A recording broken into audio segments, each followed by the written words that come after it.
उद्देश्य को लेकर के आदरणीय राहुल गांधी जी निकले हैं कन्याकुमारी से कश्मीर तक के पद यात्रा पे कि नफरत को मोहब्बत में बदलना है, बेरोजगारी को खत्म करना है, महंगाई पर काबू पाना है, उसमें कहीं ना कहीं हम सफल होते दिखाई दे रहे हैं।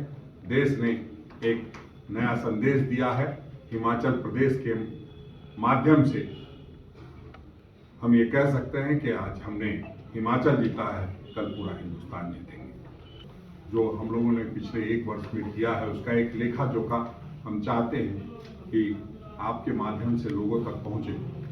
आपने देखा होगा जो प्रखंड अध्यक्षों का सम्मेलन हुआ, नवनियुक्त प्रखंड अध्यक्ष बनते ही उनको ये एहसास कराया गया कि आप प्रखंड अध्यक्ष हैं और आप मजबूती के साथ काम करेंगे। आप डेलीगेट हैं, प्रदेश प्रतिनिधि हैं। तो जो हमारा एक अनुभव रहा है, देखा जाता था कि कई लोग आए, कई लोग नहीं, 100% लोगों की उपस्थिति रही, सभी लोगों को सम्मान दिया गया, सभी लोगों को जिम्मेदारी बताई गई कि आपको कैसे जाकर के मजबूत करना है, संगठन को सशक्त करना है। और उस निमित्त हम लोगों ने एक एक जो डेलीगेट होते थे, पहले कहा जाता था डेलीगेट क्या सिर्फ एक वोट देने के लिए है, ऐसा नहीं है। आज की डेट में सभी डेलीगेट्स को जिम्मेदारी दी गई है कि सब प्रखंड में जा करके प्रखंड को कैसे मजबूत करना है।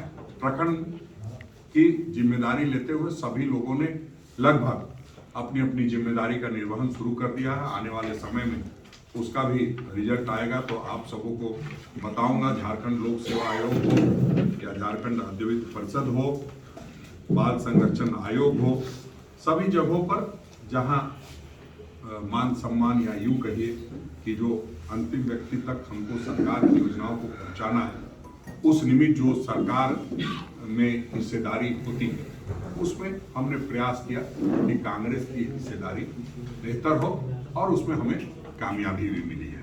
जो हम लोगों ने अपने वचन पत्र में वायदा किया था उस पर बहुत हद तक आगे बढ़े। कोरोना के कहर के बावजूद हम लोगों ने प्रयास किया कि सभी मंत्रीगण आगे बढ़ चढ़कर हिस्सा ले और जो हमने वायदे किए हैं उसको पूरा करने का काम करें। कर्ज की माफी की बात थी किसानों की, उसको भी एक जो छोटी सी राशि हो सकती है जो हमारा बजट अलाउ करता था, वो 50,000 रुपये का हम लोगों ने फैसला लिया। बहुत हद तक लोगों के किसान कर्ज की माफी हुई है। कुछ जगह त्रुटियां आ रही हैं कि चूंकि उनका जो एनपीए है वो एनपीए जैसे हो जाता है तो उसमें कई तरह की प्रक्रियाओं के कारण उसमें कहीं कहीं बाधा आती है। इस बात को भी हम स्वीकार करते हैं। मनरेगा में जो हम लोगों ने कहा था तो मनरेगा में भी 27 रुपया जो है अलग से राज्य सरकार ने दर, चूँकि वो हमारे जो ग्रामीण विकास मंत्री हैं आदरणीय आलमगीर आलम साहब, उनके ये विधायक दल के नेता, उन्होंने लगातार प्रयास किया और ये भी हुआ। मनरेगा के तहत जो है दीदी बाड़ी योजना की भी अच्छी शुरुआत हुई है। और जो हम लोग अपने वचन पत्र में सरना कोड की बात कही थी उसको भी हम लोगों ने विधानसभा से पारित कराया। मॉब लिंचिंग की जो कानून था, कानून को भी प्रस्ताव को पारित किया गया।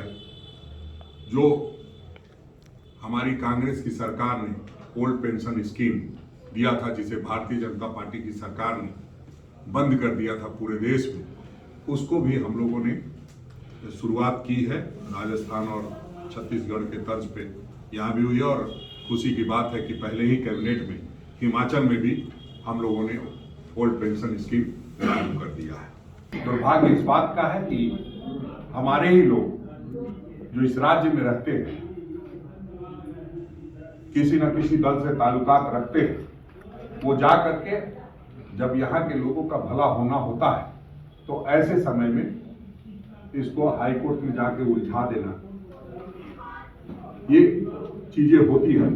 लेकिन अब हमने सरकार से भी आग्रह किया है कि ऐसी नीति बने जिसमें कोई त्रुटि नहीं रहे किसी के भी नजरिए में, चाहे वो व्यक्ति हो या माननीय उच्च न्यायालय, किसी को ये त्रुटिपूर्ण नहीं लगना चाहिए। इस बात का खास ख्याल रखना चाहिए कहीं न कहीं कई बार ऐसा लगता है कि अधिकारियों के शिथिलता की वजह से, अधिकारियों के नहीं ध्यान देने की वजह से इस तरह की बातें सामने आती है, जो ठीक नहीं है। हम समझते हैं कि कोई रोजगार देने की बात है तो उसको रोजगार त्वरित गति से देनी चाहिए और उसके लिए जितना जल्द से जल्द हो सके उसको नियमावली फिर से एक बार पुनर्विचार करते हुए बना करके लोगों को देना चाहिए। आप जानते हैं कि पिछले जो कोरोना का काल था उसमें स्वास्थ्य मंत्रालय ने जिस समय में ये चीजें आई थी उस समय पूरा देश उसके लिए तैयार नहीं था। आज पहले से हम ज्यादा तैयार हैं और हम ये कह सकते हैं कि हमने कोरोना को भी काबू पाने में सफलता पाई। राशन कार्ड दिए, लोगों के बीच गए हैं। लेकिन आप कई मित्र सवाल कर रहे थे कि आप क्या सरकार की सारी बातों से संतुष्ट हैं? तो हमारा ये मानना है कि जो संतुष्ट हो जाता है इसका मतलब विकास रुक जाएगा। इसलिए हम कभी भी ये नहीं कर सकते कि सारी बातें हमने संतोषजनक कर दी।